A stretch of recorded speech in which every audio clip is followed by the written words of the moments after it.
Hey, good afternoon, everyone. This is Adobara from Acquire, and I'll be hosting the webinar today.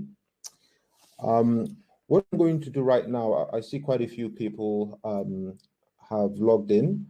We will give it a couple more minutes for a couple more people to join, and then we'll get started on the webinar for today. So today we'll be talking about overcoming browser, cookie, and iOS restrictions for Facebook advertisers in particular. So hopefully you find what we talk about today useful.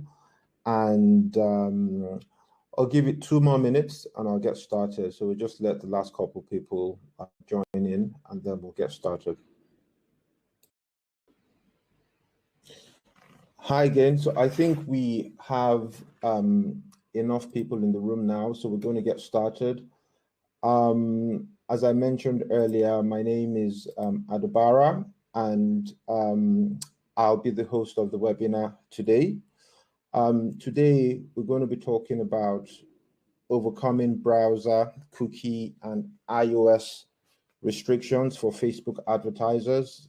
And so if you spend money on Facebook, or if Facebook is one of your digital ad channels, then hopefully what we talk about today should be useful for your ad campaigns and improving the performance in spite of industry changes.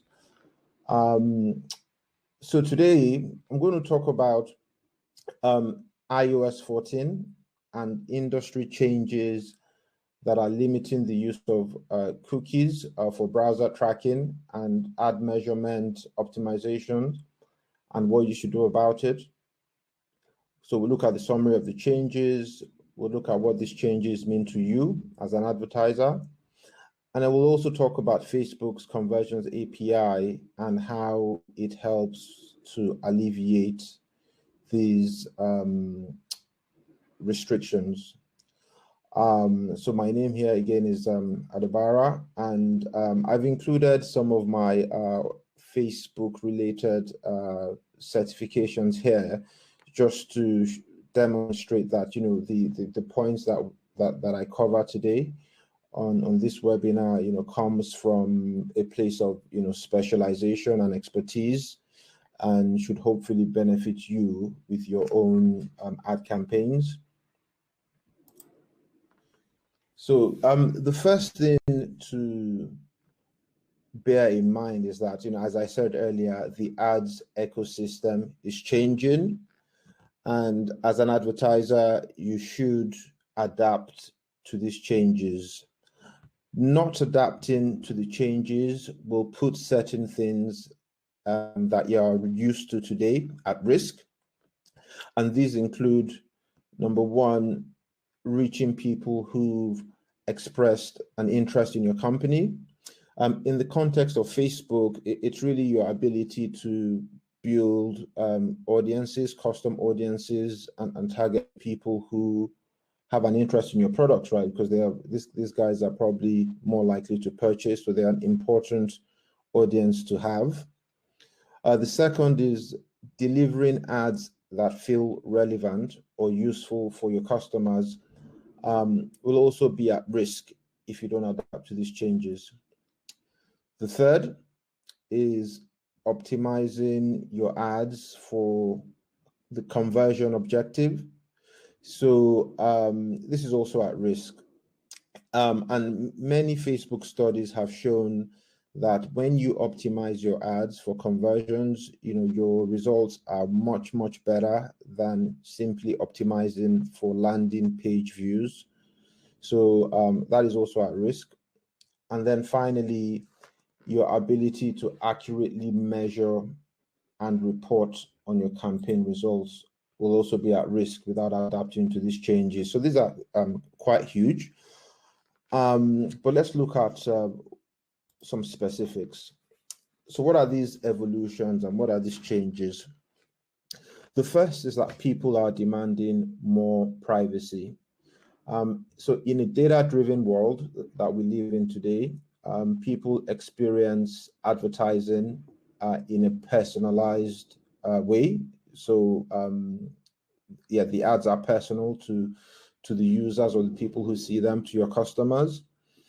And this personalization is powered by data and machine learning. However, people have become a little bit concerned about the method that data is collected, how the collection happens, the use of third-party cookies and so on. So that has caused a lot of concern and is then causing people to demand more privacy. So that's one. Another evolution in advertising is that governments are passing data restrictions. So in Europe, we have GDPR. In the US, one of the data restrictions that have been passed is the CCPA, the California Consumer Privacy Act. And then there are others in other parts of the world. But the reason I bring this up is that with these these government regulations, if you don't conduct your advertising in a way that is compliant with these regulations, then you can, not just suffer heavy fines, but there's also a reputational risk and damage to your brand. So it's important that your advertising is done in such a way that is compliant with this regulation. Another evolution is that because of these changes or, the privacy and the regulations, web browsers are enacting new policies that limit or block the use of cookies. So this is a big one because if you look at the last 20 years of web tracking or attribution, it's all been cookie based. But going forward, all of that is going to go away. So the industry is literally having to invent a new way to not just measure the ad performance or not just measure what people are doing on your website or to track it, but to also sort of attribute and optimize. So this is a massive change. By the end of this year, 2021, most browsers will have blocked third-party cookies by default and also limited the lifespan of first-party cookies. And I'll explain a little bit more about what that means in a second. Another evolution in advertising is that device manufacturers are changing their operating system protocols. So marketers expect to lose about 50% of consumers identifying information under Apple's new opt-in rule. I'll talk about that a little bit more as well in a second, but the Apple changes, which came in about 2 weeks ago, has actually seen that the opt-out rates are far higher than 50%. So it's another big one. Looking specifically at the restrictions by sort of tech platform, first of all, I want to touch on Safari. So Safari is a browser that is owned by Apple. And on this browser already today, the third-party cookies are already blocked. And that was blocked with an update they rolled out called Intelligent Tracking Prevention, ITP 1.1, which blocked third-party cookies by default. And this came out about 18 months or so ago. And then you have Safari's ITP 2.2, Intelligent Tracking Prevention 2.2, that cuts the lifespan of first-party cookies to 1 day. So what this means is that if someone comes on your website, and your pixels, picks them up on the Safari browser, if that user then returns to your website more than 24 hours later, there's no way the pixel is going to know that they're the same person because the lifespan of cookies has been blocked down to just 1 day. So this is happening on the Safari browser right now, and then other browsers are going to follow suit shortly. With Apple's App Tracking Transparency Policy, ATT, it requires app developers to ask for permission before they can track users' interactions in their app and use that for for the purpose of ad targeting. And this change came in about 2 weeks ago. And speaking to clients of ours, quite a few of them who have not been prepared for this change are seeing their ads performance decline already. So this is a big one. And then finally, Google Chrome. Google Chrome is a browser that, depending on what report you look at, probably represents like 70 to 80% of the total browser traffic. So it's really the big one. Google has said that they will block third-party cookies by default from the end of this year / the beginning of next year. So once these changes with with Google get kicked in, then that will be basically the end of cookies or third-party cookie tracking. So these are the big changes happening in the industry, and as advertisers, we need to be prepared for this. So let's look at a case study of how ads work today with cookies, and we'll also look at another example of how things will work after cookies are blocked. So in this example, let's say you have someone called Jake, browsing through Facebook. So they're on Facebook, and at some point they see an ad or some sponsored content based on a third-party audience built from a third-party cookie. So they click on the ad and arrive on your website. Because they came in through third-party cookie targeting today, or in the old world, the cookies will register who he is, and also register what he does on your website. And then let's say a few days later, 1 week later, Jake then goes back on Facebook and is browsing again, looking through content, but this time Jake sees another ad from you, but this time the ad is tailored based on his previous interactions on your website. You're able to show him some specific or targeted messaging to bring him back to your website to then complete a purchase. So across all these interactions, the third-party cookies are firing, the pixel is, logging that information. And when the final purchase happens, that purchase can be attributed back to the original ad that brought him to the site a week earlier. So that's how things work today.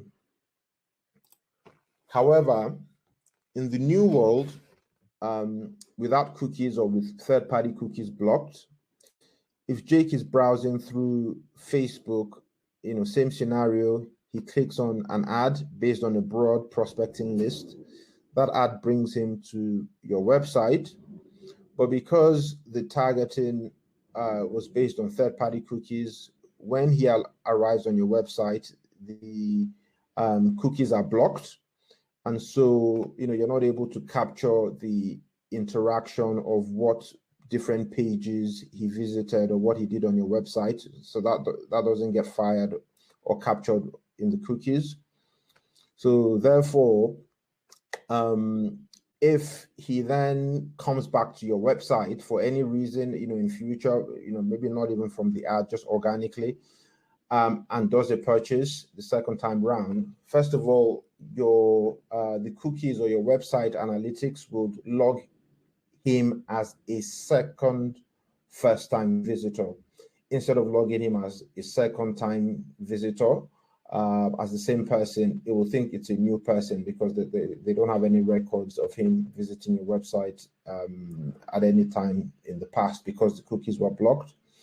So if he then makes a purchase based on this, again, that purchase is not going to be able to be attributed to his original visit or even to your ad. So then your ad attribution suffers. So this is just an example looking at cookies specifically and how these changes will impact your ad performance and attribution. There was a study done in Germany by a publication called GGD. And this study focused on primarily Safari users, on primarily Safari users for a handful of advertisers to see, okay, what is the impact, what are the effects of this cookie restrictions to the ad performance. And for that particular study, what they found was that the advertisers lost about 30% of their tracking as well as attribution. And that led to a 20% perceived ROAS loss. The survey of those advertisers then suggested that they would then reduce their ad budget to the specific platform because the ads were not performing as well. And overall, the revenue loss was about 15%. So, this was a specific study with a specific set of advertisers and a specific set of users in a specific location in Germany. So that is not to say that this is what the results would be if it was you or for your company or your brand. The revenue loss could be greater, it could be less, depending on how you respond to these changes. So what's the way forward? So I'm going to talk about the way forward, and I'm going to look at it from the specific perspective of Facebook advertisers. The first thing is that you need to implement a first-party data strategy. So instead of relying on third-party cookies to, collect data and share that data with your ad platform, you need to do this based on information that you collect directly from your customers or your visitors. And that is how you can maintain your ad performance in the new world. So first-party data just refers to data that you collect directly from your audience and not based on information on a third party's website and so on and so forth. So how do you implement a first-party data strategy on Facebook? Very simply, you can do that with Facebook's Conversions API. Conversions API helps advertisers drive desired outcome using information they control instead of relying on data from a browser. So again, it uses your first-party data. So right now, before Conversions API, the way the Facebook pixel works is that your customer visits your website, and then the pixel fires on the web browser, and from the web browser, it sends event information to Facebook.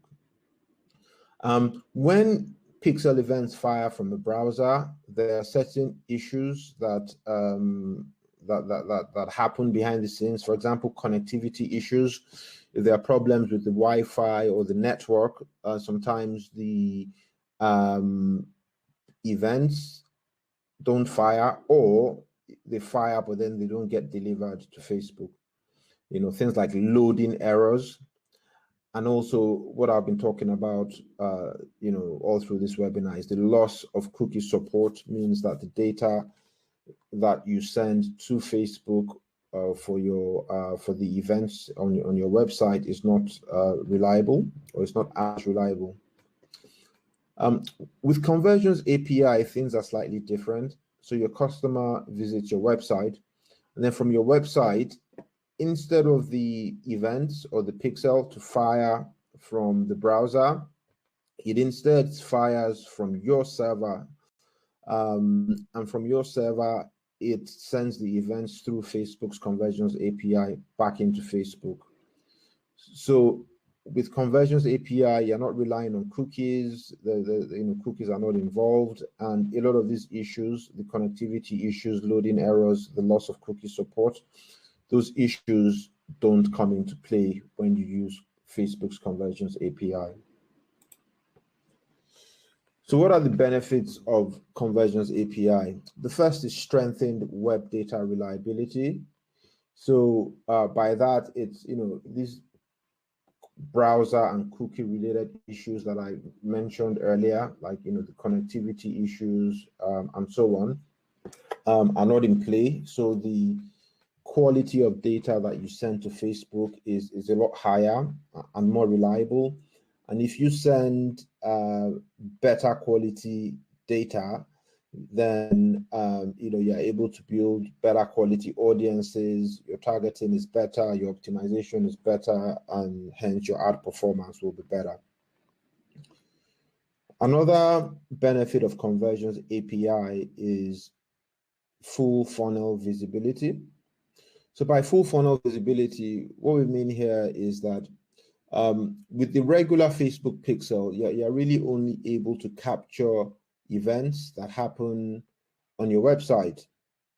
But you might have stages of your funnel that don't happen on your website. Maybe they happen on your CRM, or they happen on a partner's systems, or they happen on the telephone, but just somewhere else apart from your website. With Conversions API, you are able to collect this information and integrate it back into your Facebook account. So it gives you a fuller picture of your funnel than would have been previously possible using just the Facebook pixel. So the Conversions API enables full funnel visibility. I'll give you an example. Say you run lead campaigns on Facebook. You're an auto dealer. You run lead campaigns on Facebook to collect leads. Say the lead is someone who books a test drive. So let's say they come into your dealership, they then do the test drive, and then after the test drive, they decide they want to purchase the vehicle, and then they make a payment and you deliver the vehicle to them. The action of coming in to do the test drive, logging that in the system, and then also logging the purchase or the payment, that would probably happen in a CRM instead of on the website. So with Conversions API, you can integrate your CRM data, and that information will then show up on your pixel. And then one more benefit of Conversions API that I want to touch on today is that it lets you establish data control. So by data control, the reason why this is important is, again, I mentioned about data restrictions and data regulation, GDPR, CCPA, and so on. Data control allows you to send data to choose when to share the data with Facebook, and also it allows you to choose what to send. So the California Consumer Privacy Act, the CCPA, states that you cannot use the personal information of residents of California to target them with advertising. So with that, you can use the Conversions API to enable a flag that doesn't send or doesn't use people based in California. It doesn't use their information to target them for ads. You might have certain customers where maybe in your privacy policy or they've opted out of being targeted for ads with their personal information, but they're happy for you to use their computer's IP address, for example, to serve them targeted or relevant content. So everyone is different, but you can really tailor and customize how you share the data with Conversions API. But with the regular browser pixel, this wasn't possible. So it gives you a lot of control on what to send and when to send it. Conversions API has data security inbuilt.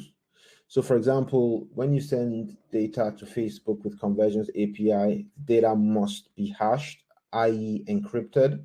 So you cannot send data to Facebook with Conversions API if it's not encrypted. Like Facebook servers will reject the information if it's not encrypted. And also, the data you send to Facebook is only used for the matching process.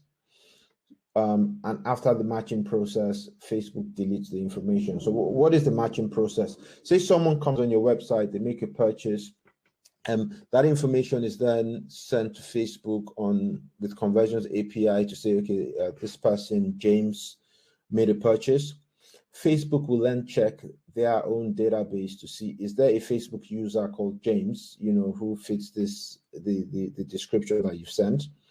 If there is, if Facebook can find that user in their system, then they will flag that user as making the purchase with you and adding them to your custom audience. But if they don't find that user, if that user doesn't exist on Facebook, then Facebook does nothing. And after the matching process, they delete all the information. So Facebook doesn't actually store any of your data. They just use it to match the transaction to an existing Facebook user. And if that user is found, then it's logged under your custom audiences and so on. Why should you adopt Conversions API right now? I think first of all, it's the cookie apocalypse. So now cookies are no longer viable for digital user identification. And therefore, you cannot rely on cookies anymore for your ad tracking, optimization, and so on. And the end of this year, 2021, is when Google's changes kick in. So for Google Chrome, there's only 6 months left to go now before the end of the year. And the second thing is that it might take some time to get buy-in from stakeholders internally for Conversions API adoption. So, you might need to speak to your colleagues in technology or the analytics teams or legal, information security, and so on and so forth. So that takes a little bit of coordination. So it's a good idea to start having those conversations now because it might take some time to get all the necessary buy-in. What are the challenges with implementing Conversions API? First of all, it's quite technical. So because it is a server-side integration, it will require back-end engineers to help not just with the coding, but also with the server configuration. And even if you have existing back-end engineers or people who can configure servers, it will take them some time to actually go and learn how Facebook's API works in order to communicate with it. So that would be the main challenge. So if you wanted to work, if you wanted to adopt Facebook's Conversions API and either A, you don't have the technical resources, or B, those resources are busy doing other things and they don't have time to learn Facebook's API, then we can certainly help you. So on Facebook, there is a certification called the Advertising API Developer Certification, and it is a certification that is given to developers who specialize in integrating Facebook's API products, such as Conversions API.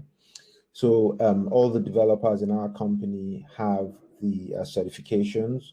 So if you are working with us on an integration, then you'll be in good hands.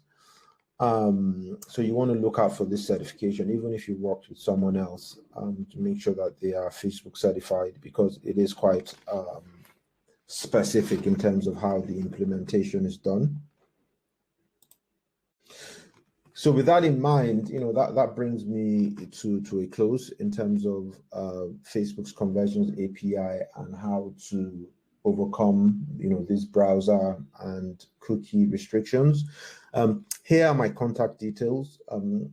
if you want to have a conversation about how these changes might affect, or how to implement Conversions API directly in your own business, how to integrate it within your technology stack, then send me an email. That's my email address, adabara@widoacquire.com. That's my telephone number, and we'll be happy to have offer you a free consultation. So no commitment on your side, just to have a chat to see what an integration might look like for your business. Feel free to get in touch.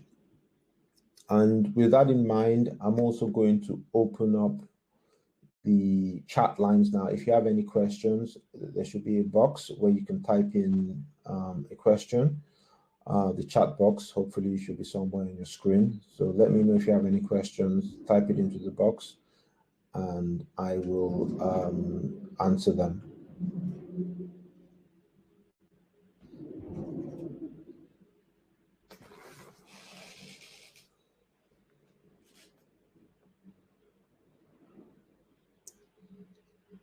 So feel free, don't be shy.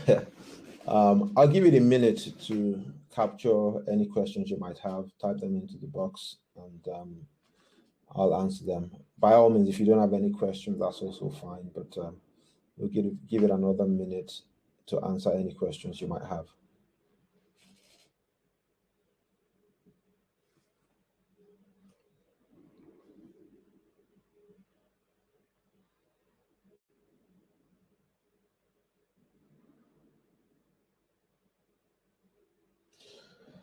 Okay, so it looks like no questions. So I'd like to say a big thank you to everyone who's joined us today, and hopefully this has given you a good overview of the changes happening in the advertising industry and what you need to do to overcome them and maintain your ad performance, or even improve your ad performance in spite of these changes. So thanks a lot. And if you need to get in touch, just drop me an email, and I'll get back to you as soon as I can. Okay, so thanks a lot, and speak to you soon, hopefully.